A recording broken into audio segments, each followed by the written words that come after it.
To sell million-dollar deals, you're going to grind through long sales cycles, multiple decision committees, and long nurturing periods. Oh, and then it can also fail in a millisecond. No hard feelings, it's just that the decision makers maybe didn't know the fantastic value behind you. As you probably know, setting an appointment with C-levels is a challenge. They're elusive, always busy, and guarded by ruthlessly polite assistants. We know how to break through to the C-levels, and we're going to talk about it right now. First off, let me ask you this. Do you really need a C-level appointment? Professionals have split opinions about the necessity of approaching the C-suite for each deal. Of course, you need the right person to champion your product within the company, but it's not necessarily always the highest sitting executive. Overall, there are two strategies for big ticket sales and B2B, top to bottom selling and bottom to top selling. In the top to bottom selling strategy, the sales process starts with the high level executives like CEOs, especially in smaller companies where they're the decision makers. This method also works in large organizations as a C-level endorsement will influence lower management. When a CEO points you to the right director, it helps you navigate the complex decision-making process and improves your chance of closing a deal. The bottom to top approach, on the other hand, suits organizations and enterprises with decentralized decision making. Here, multi-threading outreach to lower level stakeholders helps you understand what drives the interest in solutions to distinguish between must-haves and nice-to-haves. This method overcomes the challenges of cold selling busy top executives by driving sales from the ground up. So, how to set a C-level appointment? Well, be ready to invest time and effort, especially if you don't have a good network of contacts. My first point here would be to set the right target. Ultimately, you need to speak to executives who are interested in your offer and have the authority to approve your product or service within their organization. Research the company's LinkedIn, website, and leadership structure to identify the decision makers, possible influencers, and gatekeepers. Oh, and be aware of the quasi-decision makers. These might be mid-tier managers who eagerly communicate and confidently overpromise. To see if they are actually worth your time, ask questions like what you're seeing on the screen right now. Ultimately, you want someone who is in touch with the C-suite multiple times a week and has influenced several purchases. They are the people who you could ask something like, can you arrange a meeting with me and whoever needs to sign the deal? And if they can't or they won't give you access, just be open with them. Say something like, I don't doubt you can help get this done. My concern is I've been in situations where the boss comes in and says it's not right. The last thing I want to do is to take up a lot of your time if there is a chance that this doesn't go through. Let's make sure that all the needs of all the people involved are met before we get too far ahead. Does that sound fair? If it still doesn't work, a deal is unlikely, keep looking. Point number 2, cut through the noise. The multi-touchpoint strategy with persistent, personalized messaging works best with executive outreach methods. Do the cold calling. Yes, 1 in 50 pick up the call, but sometimes you get lucky. Besides, the main reason for cold calls anyways is voicemail. Always leave a voicemail. Always. If you're new to cold calling or leaving voicemails, when you do leave voicemails for C-levels, leave your name quickly and informatively. Lay out your proposal, emphasizing what's in it for them. Personalization is paramount in C-level outreach. Let them know you'll be following up and send a follow-up email with the subject that references the voicemail.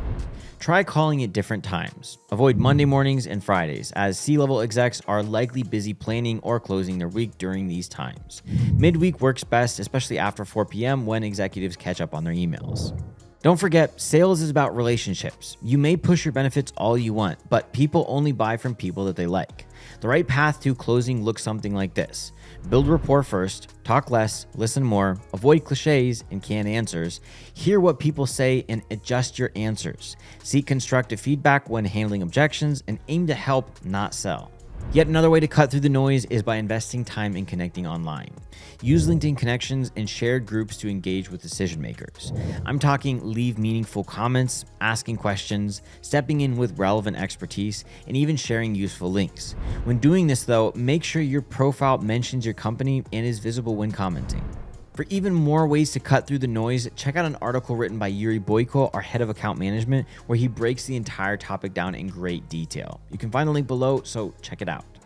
Point number 3, and this is a fun one, getting past the gatekeeper. Gatekeepers have the power to block you off completely, or they can help you to get in the fast lane if you can make a compelling case and overcome their objections. C-levels may not always answer their phones, but believe me, their assistants do. They also screen their voicemails, monitor their inboxes, and manage their calendars. Sometimes they can even set up a meeting for you without the executive even knowing about it. If you first talk to the gatekeeper, treat them like you would treat any other prospect.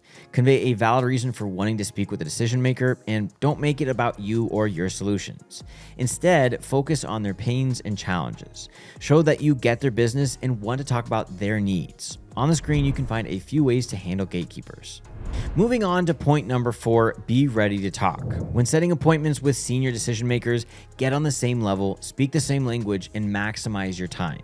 That's where good research pays off. Being prepared keeps you from wasting their time asking questions and allows you to get straight into business. Remember this, however high tier this business person is, they're just a person just like you. Take a deep breath, drop your script, or you'll sound robotic. Be human and authentic, and what you lack in experience, you can always make up for in knowledge. This will help you speak the same language and be able to help them. Proper preparation helps you lead a brief and organic exchange that explains specifically how you can help their business. Also, be ready for the objections C-levels will give you.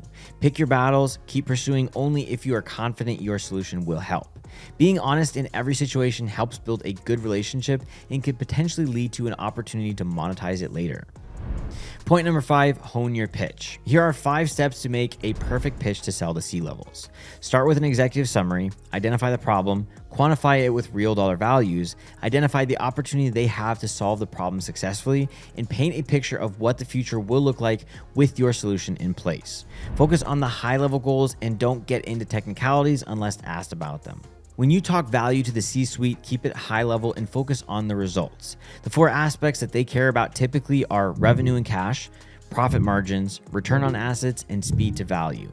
Use wording that shows you know their company and industry well. Mention strategic initiatives, current issues, industry norms, big projects, etc. I can't overstate how important it is to do extra research on the company. Find their 10K online and check their strategic goals and directions. Tie it to your pitch by connecting your solutions with the client's goals. This personalization will be killer for you, trust me. And my last point is to know what you want. Remember the next step that you'd like to secure as you talk with your prospect. Will it be a Zoom call or a lunch meeting? 15 minutes or 45?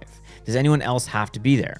When you feel your prospect is ready to set the appointment, give them 2 to 3 time slots to choose from. I would definitely avoid saying that any time works for you. The C-suite doesn't have time for people who have all the time in the world. Even if your day is truly wide open, say, I have time tomorrow at 3 p.m. for a 15-minute discovery call. Can you make that work? Any questions you have beforehand that I can be prepared to answer? After you agree on the meeting, send a follow-up email and ensure it's a personalized extension of your chat. A canned message may get the job done, but will certainly not help build rapport. Include everything that you mentioned in your talk. If you promise to give numbers on specific case studies, loop in certain tech specialists, or provide the contact info of the best groomer for your CEO's favorite poodle, make sure to do it. Pay attention to every single detail. Okay, if you thought that this video provided a lot of info and value, be sure and check out that article that I mentioned a while back, because there are examples, resources, even more tips, and just so much to help you succeed in tons of different types of situations. Thanks for watching. Don't forget to subscribe. And if you have any of your own tips for how to get in front of the real C-level or decision makers, leave them in a comment. See you soon.